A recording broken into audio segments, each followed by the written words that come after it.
Hello everyone, welcome to our YouTube channel commerce classes by Anoop sir.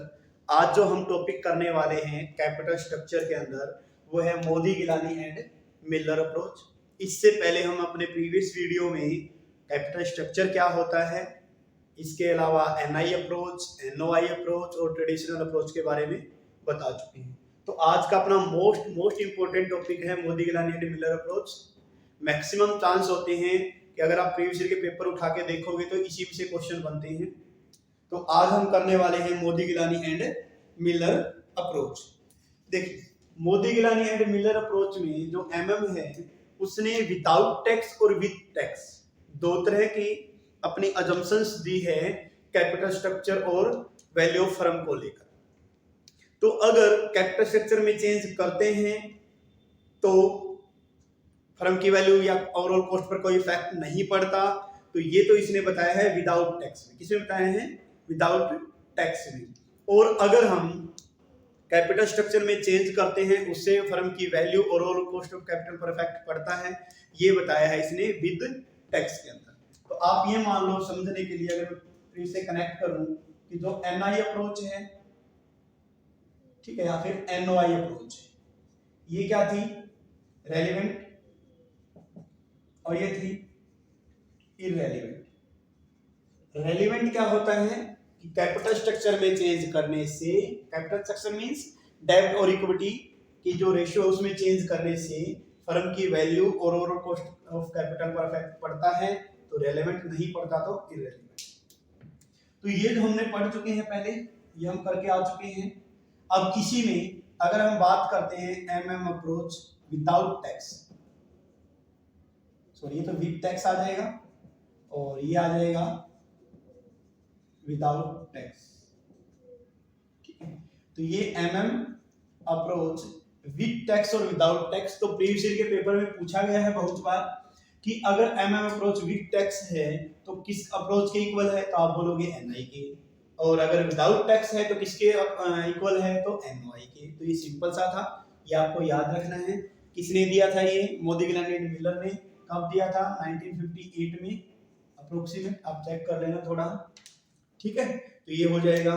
तो अब हम इन दोनों को डिटेल में करते हैं कि NOI approach irrelevant, sorry MM approach without tax क्या होता है और विद टैक्स क्या होता है, ये देखिए।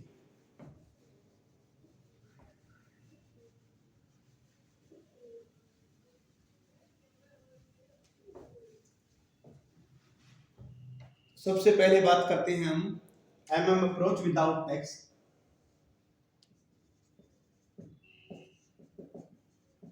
विदाउट टैक्स, विदाउट टैक्स है, इसका मतलब क्या है जी? इररिलेवेंट। क्या है? इररिलेवेंट। किसके बराबर है जी? एनओआई अप्रोच के बराबर है, ये याद रखना। इसमें क्या बोला गया है कि कैपिटल स्ट्रक्चर में चेंज करने से फर्म की कॉस्ट और वैल्यू पर कोई भी इफेक्ट नहीं होता, ये इसने बोला गया है। क्यों नहीं होता? इसने रीजन दिया है जी, आर्बिट्रेज प्रोसेस के कारण ऐसा नहीं होता। वो हम करेंगे थोड़े टाइम बाद। अब देखते हैं कि इसने क्या कुछ और बोला है। इसने इसको एक्सप्लेन करने के लिए टू बेसिक प्रपोजिशन दी है।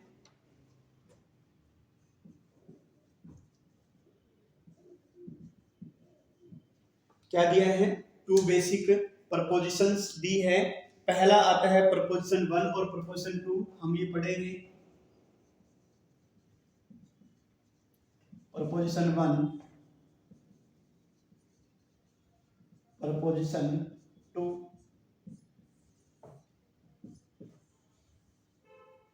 देखो, प्रपोजिशन 1 में इसने बोला है कि कैपिटल स्ट्रक्चर में चेंज करने से कोई भी इफेक्ट नहीं पड़ेगा। क्या बोला है?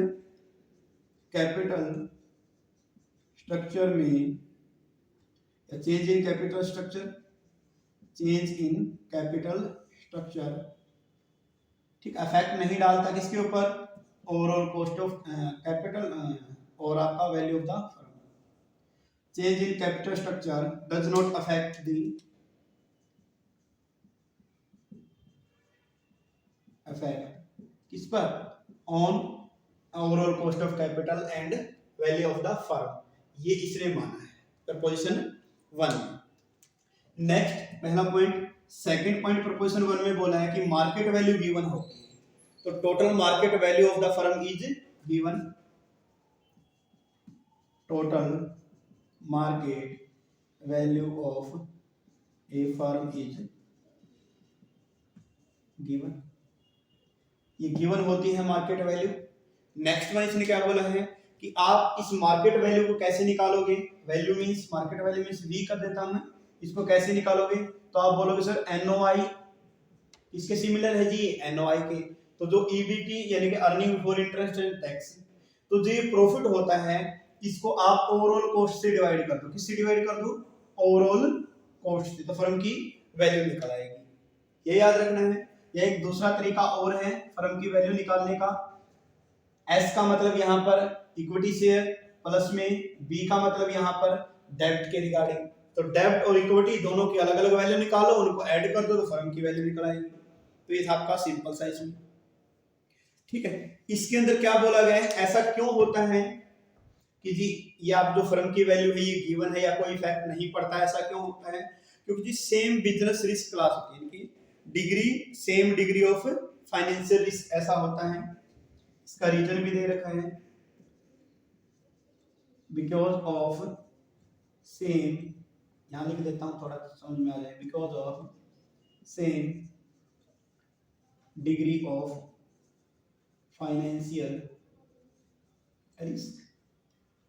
फाइनेंशियल रिस्क क्या होता है, फाइनेंशियल रिस्क का मतलब होता है कि एक फर्म जहां से पैसा लेके आएगी वो इक्विटी से ला सकती है, डेब्ट से ला सकती है। अपने कैपिटल स्ट्रक्चर में दो ही दे रखे हैं, वैसे तो वो रिटेन अर्निंग से भी हो सकता है, प्रेफरेंस से भी हो सकता है, बैंक से लोन भी ले सकती है, लेकिन अपने कैपिटल स्ट्रक्चर में हम दो ही को मानते हैं, क्योंकि ये पूरे कैपिटल स्ट्रक्चर की अजम्पशन में हमने पढ़ा है कि पैसा एक फर्म दो ही जगह से लेके आ सकती है, डेब्ट और इक्विटी, तो इसलिए फाइनेंशियल रिस्क क्या रहेगा, दोनों का सेम रहेगा। ये भी डेब्ट से पैसा लेके आएगी उसी रेट में, यानी कि फाइनेंशियल रिस्क में अगर आप बात करो तो ये भी डेब्ट से पैसा लेके आएगी और इक्विटी से सेम डिटो वहीं पर आ जाएगा, ये दोनों ही डेब्ट और इक्विटी से पैसा लेके आते हैं, ठीक है। ये प्रपोजिशन 1 के अंदर बताया गया है। इससे पहले थोड़ा सा मैं आपको रिमाइंड करवा देता हूँ कि इसके अजम्पशन लिख देते हैं, अजम्पशन ऑफ एमएम अप्रोच। यदि आपको थोड़ा सा याद हो तो फिर ये करने में थोड़ा और आसानी रहेगी। पहला, there is a perfect capital market, पहली अजम्पशन क्या है, परफेक्ट कैपिटल मार्केट, यानी कि एमएम अप्रोच विदाउट टैक्स में ये माना गया है कि जो कैपिटल मार्केट है, कैपिटल मार्केट मींस जहां से आप लॉन्ग टर्म के लिए पैसा ले रहे हैं, कहां से, जहां से हम लॉन्ग टर्म के लिए पैसा लेके आते हैं, वो मार्केट परफेक्ट है। इसका मतलब चाहे पर्टिकुलर कोई इंडिविजुअल इन्वेस्टर वहां से पैसा लेके आए लॉन्ग टर्म के लिए तो वही रेट लगेगा, मान लिया कि इक्विटी के लिए 12% और डेब्ट के लिए 7%, तो वही रहेगा 12 और 7। चाहे कोई फर्म चली जाए तब भी वही, चाहे कोई छोटी फर्म जाए, चाहे बड़ी फर्म जाए, चाहे इंडिविजुअल इन्वेस्टर जाए, कोई भी जाए, अगर कैपिटल मार्केट से पैसा लेके आ रहा है तो सेम रेट पे लेके आएगा। पहला तो इसलिए। और परफेक्ट कैपिटल मार्केट का मतलब होता क्या है, अगर आपको थोड़ा बहुत इकोनॉमिक्स आपने पढ़ी हो, याद हो, तो उसमें हम परफेक्ट कंपटीशन पढ़ते हैं, जिसकी जो अजम्पशन है सेम डिटो यहीं पर चलती है। लाइक इसमें क्या क्या आ सकता है, और कि इन्वेस्टर जो होते हैं, investor are free to buy and sell security, investor free होते हैं, वो सिक्योरिटी या सिक्योरिटीज को आसानी से खरीद सकते हैं और बेच सकते हैं, किसी की परमिशन नहीं लेनी पड़ती, गवर्नमेंट का रिस्ट्रिक्शन नहीं होता। सेकंड पॉइंट, इन्वेस्टर ऐसे ही पैसा लेके आ सकते हैं कैपिटल मार्केट से जैसे एक फर्म लेके आती है, कोई प्रॉब्लम नहीं। थर्ड पॉइंट, इन्वेस्टर का बिहेवियर जो होता है वो रैशनल होते हैं, इनके उनको पता है कि सस्ता लेना है या महंगा लेना है, ठीक है। Fourth point, they are well inform, investor को सारी जानकारी होती है कि कौन सी सिक्योरिटी किस रेट की चल रही है, उसमें रिस्क कितना है, रिटर्न कितना है, सारी नॉलेज होती है। इसके अलावा there is no transaction cost, most important point है इसका कि ये बोलता है कि कोई भी ट्रांजैक्शन कॉस्ट नहीं होती।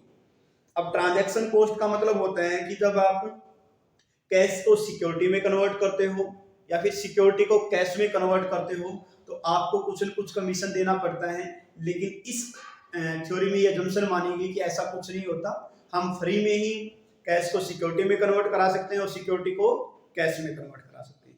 तो ये याद रखना है। तो इस जो मैंने आपको सारी बातें बोली वो एक ही हेड के अंदर आ जाती हैं। कैपिटल मार्केट जो होती है वो क्या होती है, परफेक्ट होती है, पहला।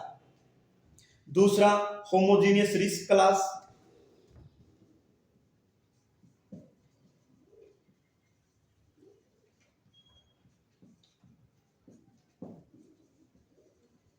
होमोजीनियस रिस्क क्लास का मतलब सेम रिस्क या same degree of risk. Financial risk जो होता है वो क्या रहेगा, सेम रहेगा। क्यों, फाइनेंशियल रिस्क में मैंने बोला था डेब्ट और इक्विटी से पैसा लेना आता है, तो वो आप चाहे आप जाके लेके आओ, चाहे फर्म ए लेके आए, फर्म बी लेके आए, सबको क्या रहेगा, सेम कॉस्ट पड़ेगी। तो इस क्या रहता है, सेम रहता है। इसके अलावा सेम एक्सपेक्टेशन, जो इन्वेस्टर किसी में पैसा लगाएगा किसी भी कंपनी में, वो क्या मानेगा, सेम एक्सपेक्टेशन। किसके regarding, EBIT. EBIT means earning before interest and tax. आप बोल सकते हो प्रॉफिट। हर इन्वेस्टर ये सोचता है कि सारी फर्में एक सा प्रॉफिट कमाती हैं।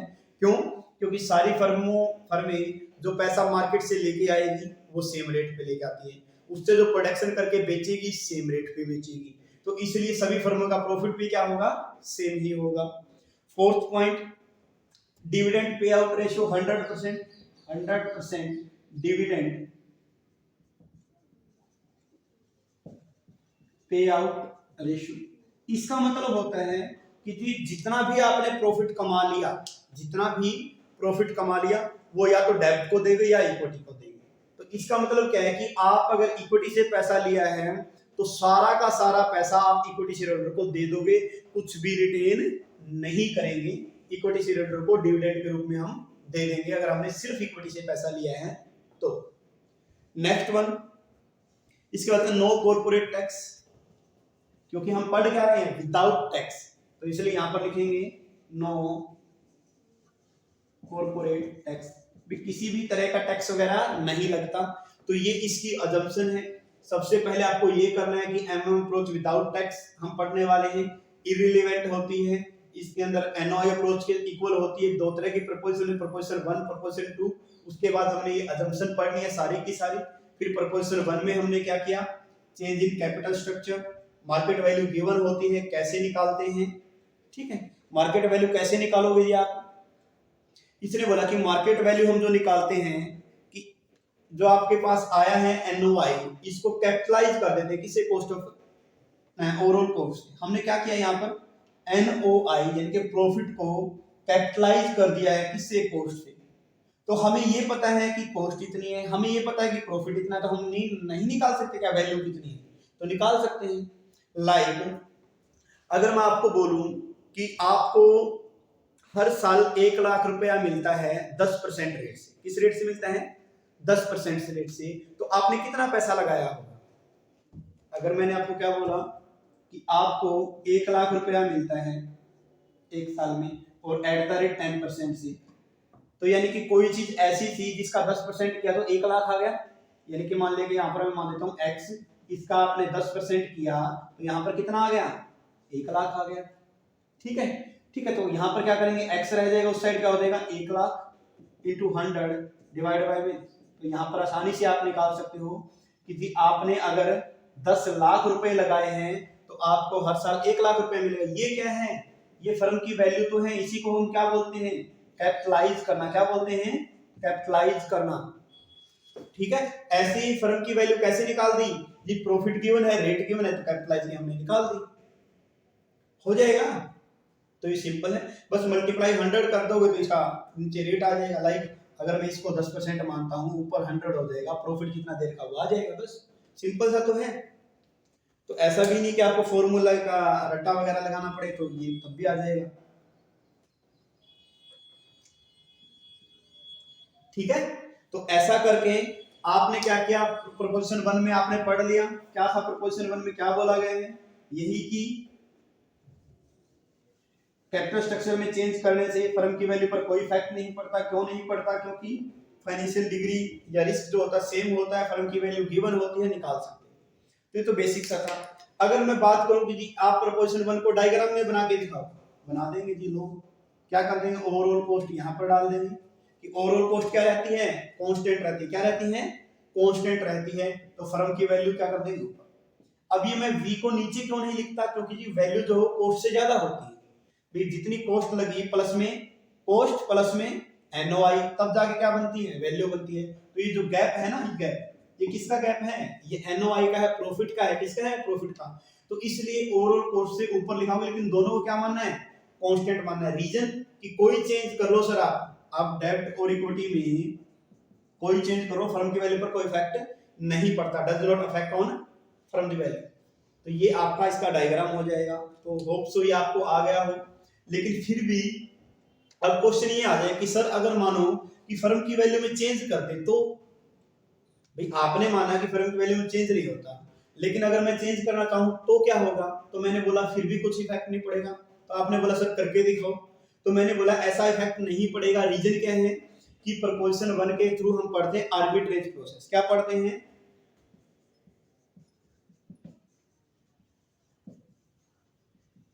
तो आपने बोला कि सर अगर मार्केट वैल्यू में अलग अलग कर दूं, कि दोनों फर्मों के अंदर एक के अंदर प्राइस ज्यादा कर दूं, एक के अंदर प्राइस कम कर दूं, तो फिर क्यों इफेक्ट नहीं पड़ेगा। तो हमने कहा कि आर्बिट्रेज प्रोसेस के कारण ऐसा होता है कि एक फर्म की वैल्यू अगर कम हो, दूसरे की वैल्यू ज्यादा हो, तो विद इन द टाइम, मतलब आप बोल सकते थोड़े से टाइम में ही आप इक्विलिब्रियम की कंडीशन पे आ जाओगे। कैसे, देखिए अगर मान लिया कि डिफरेंट डिफरेंट वैल्यू कब होगी, जब फर्में डिफरेंट डिफरेंट होगी, ऑब्वियसली बात है ना। तो अगर किसी फर्म की मार्केट वैल्यू ज्यादा है, तो मैं लिख देता हूं फर्म 1, समझाने के लिए ये फर्म ए, और एक तरफ मैं लिख देता हूं फर्म बी, दो लिख दिया मैंने, फर्म ए और फर्म बी। तो फर्म ए की मैं बोल देता हूं कि जी इसकी मार्केट वैल्यू हाई मान लो आप, हाई मार्केट वैल्यू आपने मान लिया, हाई मार्केट वैल्यू, और इसके आपने मान लिया लो मार्केट वैल्यू, हो जाएगा ना। एक को आपने मान लिया हाई मार्केट वैल्यू, दूसरे को मान लिया लो मार्केट वैल्यू। जो हाई मार्केट वैल्यू है उसको हम लीवरेज फर्म भी बोल सकते हैं। क्या बोल सकते हैं, लीवरेज फर्म। सर ये क्या सिस्टम आ गया, लीवरेज तो हमने पहले सुना ही नहीं था। लीवरेज का मतलब होता है कि आप अपने कैपिटल स्ट्रक्चर में डेब्ट का यूज कर रहे हो। किसका यूज कर रहे हो, डेब्ट का यूज कर रहे हो। तो इसका मतलब आपको समझ में आ गया, सर इसमें डेब्ट भी है, सॉरी इक्विटी भी है और डेब्ट भी है, ये आपको समझ में आ गया। हाँ जी। और लो मार्केट वैल्यू को आप एक काम करो, इसको अनलीवरेज फर्म बोल दो, अनलीवरेज फर्म। अब क्वेश्चन ये आता है सर अनलीवरेज क्या है, अनलीवरेज का मतलब कि डेब्ट है ही नहीं, तो इसके अंदर सिर्फ और सिर्फ क्या है, इक्विटी है। ठीक है। तो अब इन्वेस्टर है वो ज्यादा समझदार है आपकी तरह ही, तो वो क्या करेगा कि जी जो जहां पर हाई मार्केट वैल्यू है, जहां पर महंगा है, क्या है, जहां पर महंगा है और जहां पर सस्ता है, जहां पर सस्ता है वहां से तो कर लेगा बाय, क्या कर लेगा, बाय, वे शेयर खरीद लाओ, और जहां पर महंगा है वहां पर क्या कर देगा, सेल। समझ में आया। नेक्स्ट अपना टॉपिक है रिवर्स आर्बिट्रेज प्रोसेस। अभी तक हमने किया था आर्बिट्रेज प्रोसेस, और रिवर्स आर्बिट्रेज प्रोसेस में क्या होता है, एक होती है आपकी लिवरेज फर्म, क्या होती है, एक लिवरेज फर्म, और दूसरी होती है अनलिवरेज फर्म। तो जो आर्बिट्रेज में हमने क्या पढ़ा था कि लेवरेज फर्म से अनलिवरेज फर्म की तरफ हम, या एक इन्वेस्टर जो होता है वो अपनी इन्वेस्टमेंट को ट्रांसफर करता है। अब रिवर्स है तो इसका अपोजिट डाल देंगे कि अनलिवरेज फर्म से लिवरेज फर्म की तरफ जाएगा, इन्वेस्टर यहां से यहां जाता है। क्यों, क्योंकि जो अनलिवरेज फर्म होती है उसके अंदर डेब्ट नहीं होता, उसकी मार्केट वैल्यू ज्यादा होती है। इसके अंदर हम सिर्फ और इक्विटी को लेते हैं और इसकी मार्केट वैल्यू क्या होती है, ज्यादा होती है। जबकि लीवरेज फर्म के अंदर डेब्ट होता है, उसकी मार्केट वैल्यू कम होती है। ये रिवर्स में मानना है, किसके अंदर लेके चलना है, ये रिवर्स के अंदर, ठीक है। जबकि अगर हम बात करते हैं नॉर्मल आर्बिट्रेज प्रोसेस की, तो लीवरेज फर्म की मार्केट वैल्यू ज्यादा होती है और अनलिवरेज की कम होती है। लेकिन रिवर्स में बिल्कुल अपोजिट बोलना है, तो यहां तक याद रख लेना है। नेक्स्ट वन आता है फिर इसमें सेकंड प्रपोजिशन नंबर सेकंड।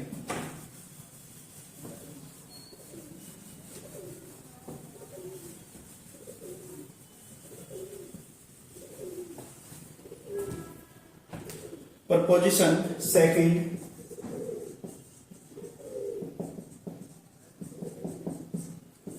इसमें हम जो बात करने वाले हैं वो कॉस्ट ऑफ इक्विटी की करते हैं। इसमें ये बताया गया है कि अगर हम डेब्ट का यूज एक लिमिट के बाद भी करते हैं तो उससे डेब्ट की तो कॉस्ट बढ़ती ही बढ़ती है, साथ ही साथ इक्विटी की कॉस्ट भी बढ़ती रहती है। लेकिन एक लिमिट के बाद अगर आप डेब्ट का बहुत ज्यादा यूज करते हो तो इक्विटी की कॉस्ट कम होना स्टार्ट हो जाती है, जिसके कारण क्या होता है कि आपका ओवरऑल कॉस्ट क्या आती है, इक्वल हो जाती है। देखिए इसको डायग्राम से समझते हैं। ये आपकी हो गई कॉस्ट ऑफ डेब्ट, कॉस्ट ऑफ डेब्ट को यूज हमने लिखा, फिर हमने लिखा ओवरऑल कॉस्ट को, और इसके ऊपर लिख लिया इक्विटी कॉस्ट को। तो इसने बोला कि अगर एक लिमिट के बाद अगर आप डेब्ट को बढ़ाओगे तो ओवरऑल कॉस्ट तो कांस्टेंट रहती। क्यों रहती, उसका रीजन दे रखा है कॉस्ट ऑफ इक्विटी, क्योंकि कॉस्ट ऑफ इक्विटी जो बराबर होती है ओवरऑल कॉस्ट प्लस में overall cost minus cost of डेब्ट, और डी अपॉन में एस का मतलब था डेब्ट इक्विटी रेशियो। ये इसका फॉर्मूला होता है। अगर इसको सिंपल लैंग्वेज में मैं आपको समझाऊं तो आप ऐसे लिख सकते हो कि cost of equity overall cost plus में प्रीमियम फॉर फाइनेंशियल रिस्क, आप इसको ऐसे बोल सकते हो। इसका मतलब क्या है कि जी इक्विटी वाले ओवरऑल कॉस्ट है उतना तो लेंगे ही लेंगे, लेकिन जो फाइनेंशियल रिस्क होगा, किसके कारण रिस्क होगा जी, डेब्ट के एक लिमिट के बाद भी बढ़ाने के कारण वो भी चार्ज करेंगे। तो इसलिए ये हमेशा ओवरऑल कॉस्ट से ज्यादा होता है कॉस्ट ऑफ इक्विटी। ये 5 है, ये 10 है, तो 15 हो जाएगा। तो ये याद रख लेना इसके अंदर। तो जो ये पोर्शन होता है डेब्ट और कॉस्ट ओवरऑल कॉस्ट में, सेम पोर्शन होता है इसमें इक्विटी वाले। तो अगर ये कांस्टेंट तो ये भी कांस्टेंट, ये बढ़ेगा तो ये कम होना स्टार्ट हो जाएगा। रीजन क्या है कि आपको ओवरऑल कॉस्ट क्या लेनी है, कांस्टेंट मानना है। तो यही एमएम अप्रोच में बोला गया है, विद टैक्स के अंदर हम ये बात कर चुके हैं। तो इसने बोला कि ओवरऑल डेब्ट की जो कॉस्ट है वो सस्ती होती है डेब्ट, तो उस सस्ते का जो फर्म को बेनिफिट मिलना चाहिए वो नहीं मिल पाता। क्यों, क्योंकि इक्विटी वाले ज्यादा डिमांड करने लग जाते हैं। तो ये आपको याद रखना है। और जो ये पोर्शन शो कर रहा है, आप बोल सकते ये पोर्शन शो कर रहा है, इसका मतलब यहां पर आप क्या कर रहे हो, एक्सटेंसिव यूज ऑफ डेब्ट। आप क्या कर रहे हो, एक्सटेंसिव यूज ऑफ डेब्ट will increase the rate of डेब्ट holder, increase the rate of डेब्ट होल्डर। कि आप अगर ज्यादा से ज्यादा लीवरेज या डेब्ट का यूज करते हो तो इनकी खुद की कॉस्ट बढ़ जाती है। पहले मान लें कि बैंक से आपको 10% पे रेट लोन मिल रहा था, अब यहां पर आके आपको 15% से मिलना स्टार्ट हो जाएगा। लेकिन अगर बहुत ज्यादा यूज आप डेब्ट का करते हो तो इक्विटी वाले अपनी कॉस्ट को क्या करते हैं, कम कर लेते हैं, क्योंकि फिर होल्ड किसका हो जाता है, डेब्ट का होता है। तो जैसे डेब्ट बोलते हैं फिर वैसे इक्विटी वालों को करना पड़ता है, जिससे ओवरऑल कॉस्ट क्या रहती है, बराबर रहती है। तो ये आपको समझने के रिगार्डिंग। अब आते हैं जी लिमिटेशन क्या क्या है। हमने एमएम अप्रोच विद टैक्स के अंदर, सॉरी विदाउट टैक्स के अंदर 2 प्रपोजिशन पढ़ी है, प्रपोजिशन 1 और प्रपोजिशन 2।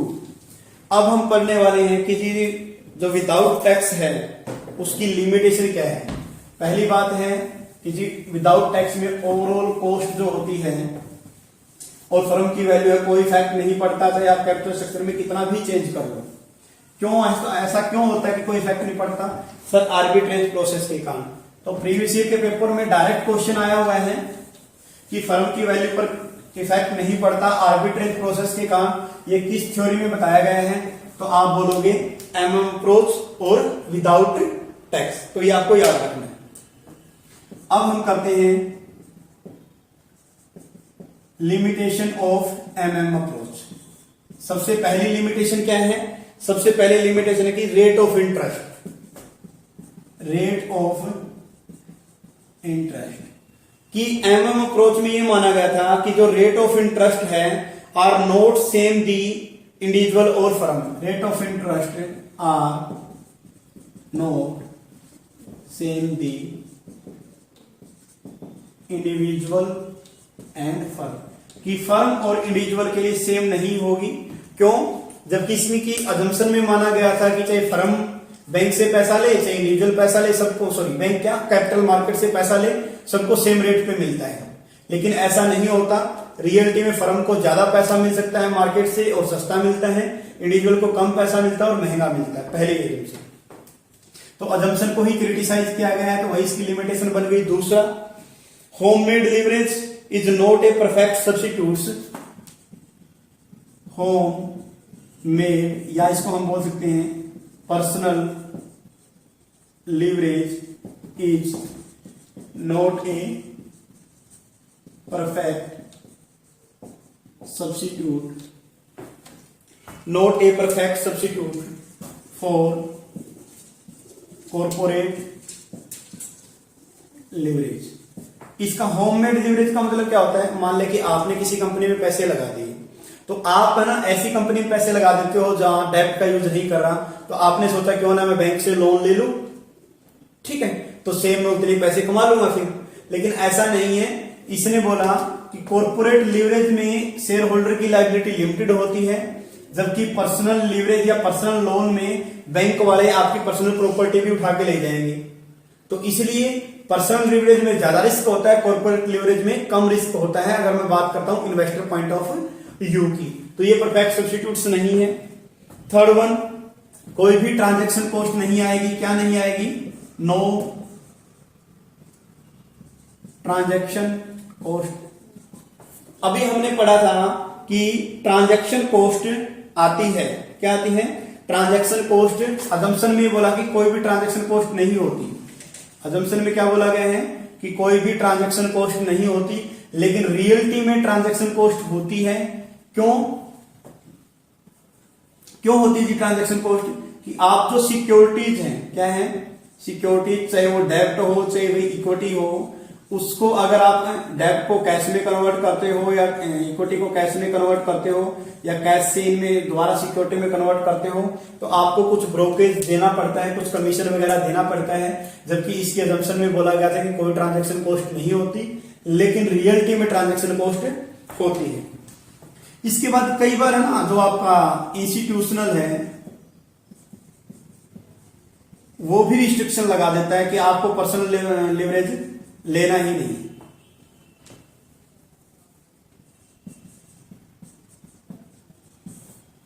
तो ये कुछ इसकी लिमिटेशन थी एमएम अप्रोच की, तो इसकी ये लिमिटेशन है। और लास्ट वन आता है 5th पॉइंट की टैक्स, कॉर्पोरेट टैक्स।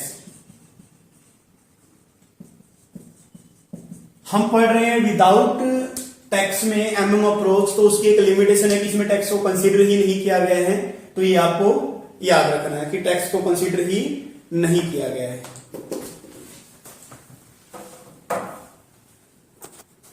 करें MM approach with tax. With tax जो अप्रोच है ये एनआई अप्रोच के इक्विवेलेंट है, और एनआई अप्रोच थी रेलेवेंट। इसका मतलब होता है कि कैपिटल स्ट्रक्चर में चेंज करने से फर्म की वैल्यू पर इफेक्ट पड़ता है। तो हम दो तरह के फर्म ले लेते हैं। एक लेते हैं लिवरेज फर्म। लिवरेज फर्म का मतलब होता है इसने कॉस्ट ऑफ इक्विटी से पैसा लिया हुआ है और कॉस्ट ऑफ डेब्ट से भी। अनलिवरेज फर्म का मतलब इसने सारा का सारा पैसा इक्विटी से लिया हुआ है। तो अगर हम अनलिवरेज फर्म की वैल्यू निकालें तो जितना प्रॉफिट कमाया उसके डिस्काउंट रेट कितनी थी, तो EBIT divide by overall cost, उसमें से टैक्स लेस कर देंगे। टैक्स तो हमें इक्विटी के ऊपर देना पड़ता है, तो टैक्स तो हम लेस करते ही करते हैं।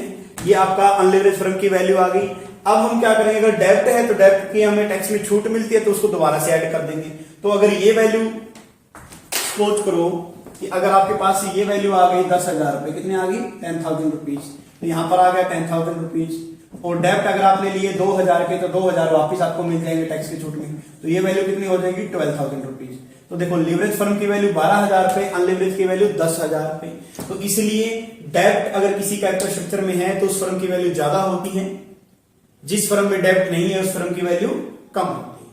तो ये था अपना MM Modigliani and Miller approach. आपको कैसा लगा हमें कमेंट बॉक्स में जरूर सजेस्ट करें। धन्यवाद।